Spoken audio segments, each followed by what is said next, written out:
بسم الله الرحمن الرحيم الحمد لله رب العالمين وأفضل الصلاة وأتم التسليم على سيدنا ومولانا وحبيبنا وشفيعنا محمد وآله.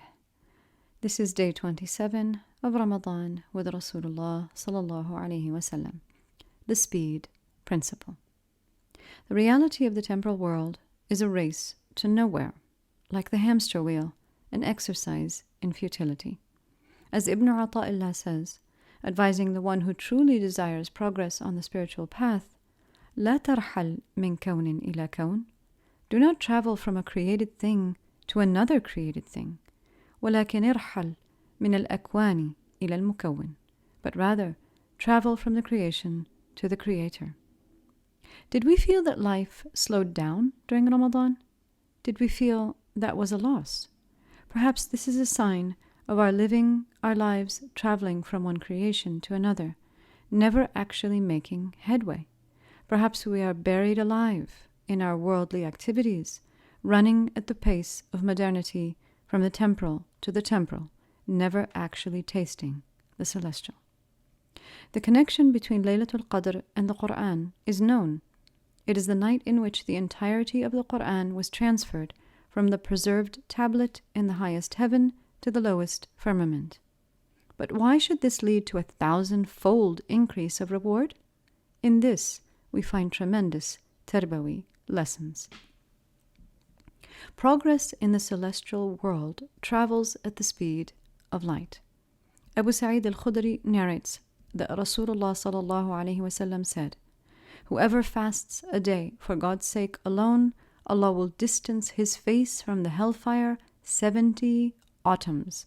من صام يوما في سبيل الله بعد الله وجهه عن النار 70 خريفا." The words 70 autumns are a measure of distance through time, just as we measure light years today to indicate huge distances in space. Progress in the celestial world travels at the speed of light. Life did not slow down in Ramadan. It was the fastest it's ever been. Just depends what life you're living in. In pre-lesson 3, entitled The World of Faith, we discussed the distinction between viewing reality through God versus the ego. Let us be honest. Do we alternate in and out of the world of God? Do we advantageously enter the world of faith on Laylatul Qadr, hoping to enter some wormhole to heaven, only so we can step out and transition back into the world of ego after Eid? Is Laylatul Qadr really just a celestial jackpot that the probabilistically inclined few will cash in on? Do we see the problem here? Creation has a mode of operation, and it is not the same as the adab of dealing with the Creator. But when we deal with God the same way we deal with dunya, we are doing nothing more than traveling from one creation to another. Let's ask another question. In one of the most frightening reports in the Sunnah on the end times, Abu Hurairah radiyallahu anhu narrates that the Messenger of Allah sallallahu alaihi wasallam said, بادروا بالأعمال فتنا كقطع الليل المظلم يصبح الرجل مؤمنا ويمسي كافرا أو يمسي مؤمنا ويصبح كافرا يبيع دينه بعرض من الدنيا. Be prompt in doing good deeds before you are overtaken by the turbulence of trials, which will be like dark portions of the night. During this period, a man will rise in the morning as a Muslim and an unbeliever in the evening, or evening would come upon him while he is a believer, but by morning he would be an unbeliever, selling his faith for a paltry, worldly price. Kitabul Iman, Sahih Muslim. Now, it is only by the spiritual desecration of our tradition that this report could be interpreted to mean that, just as Laylatul Qadr is a random fortuity, that this lightning strike of disbelief could afflict any Muslim indiscriminately at the end of times. No. The truth is, the world we live in, be it the world of God or the world of the ego, will catch up to us eventually, no matter what. And our worship, our real devotion, what no one could see but God, the chest of our intentions will be opened up, and some may not even hold a penny, while others hold 1,000 gold bricks. Laylatul Qadr khayrun min alfi shahr. We don't find Laylatul Qadr.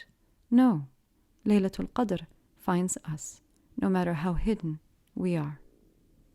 When we enter paradise, and God commands us to recite the Quran we knew in this world to delineate our celestial station, will the heart be able to recite the verses that it defied, no matter how many times it recited them in this world?